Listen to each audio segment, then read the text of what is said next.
Lucky committee डालना ये कैसा है?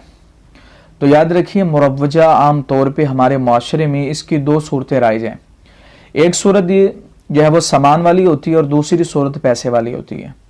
जो सामान वाली सूरत होती है वो ये होती है कि जो भी हजरात ये कमेटी डालते हैं वो पैसों के ज़रिए कमेटी डालते हैं, फिर जिसकी कमेटी खुलती चली जाती है, जिसकी निकलती है, तो उसे मोटर बाइक दी जाती है, मोटरसाइकिल दी जाती है, जिससे वो लेके बकिया अदायगियाँ जो उसने करनी होती है उससे आज़ाद हो जाता है।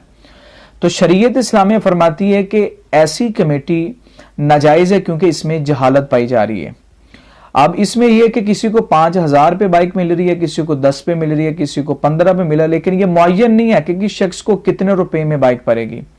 तो शरीयत इस्लामिया में यह कायदा कानून फतावा हिंदिया, जिसे फतावा आलमगीरिया कहा जाता है, इसके किताबुल ब्यू जिल्द नंबर 3 यानी 3 और सफ़ा नंबर 122 यानी 122 में मुलमा ने यह मसला लिखा है और फरमाया कि मबी यानी वो चीज़ जो बेची जा रही है और कीमत, इसमें जहालत का होना ये खरीदो फरोख्त के जायज़ होने में रुकावट है।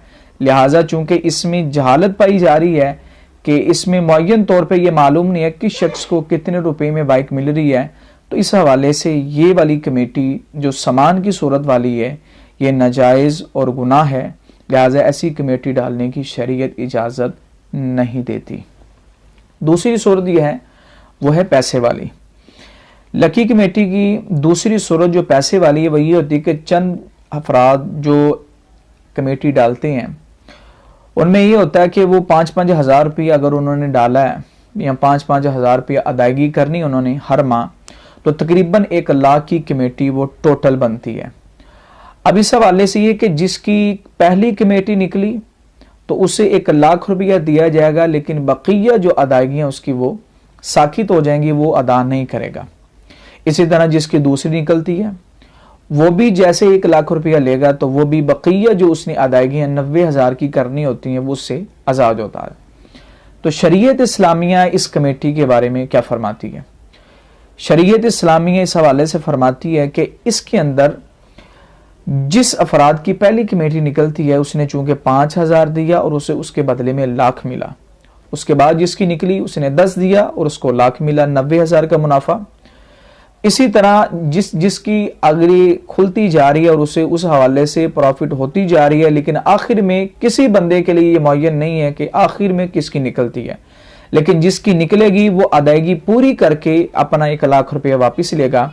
लेकिन चूंकि इसमें जिसने पहली कमेटी या जो इससे बाद वाली जितनी भी कमेटियां निकली हैं, तो शरीयत इस्लामिया फरमाती है कि उन्होंने अदायगी कम की है लेकिन उससे नफ़ा ज़्यादा ले रहे हैं, और चूंकि जो कमेटी दी जाती है वो कर्ज की हैसियत रखती है, तो लिहाजा ये जो 5,000 दे के उस पर 1 लाख लेना या 10,000 रुपया अदा करके 10,000 रुपीज़ अदा करके 1 लाख लेना ये नाजायज़ और गुनाह और ये कर्ज पे नफ़ा लेना है। लिहाजा शरीयत इस्लामिया ऐसी कमेटी से भी मना फरमाती है और सख्ती से मना करती है।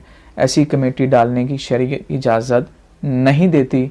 अल्लाह ताला से दुआ है कि अल्लाह ताला हमें हक़ को कबूल करके इसे आगे पहुँचाने की तौफ़ीक़ अता फरमाए।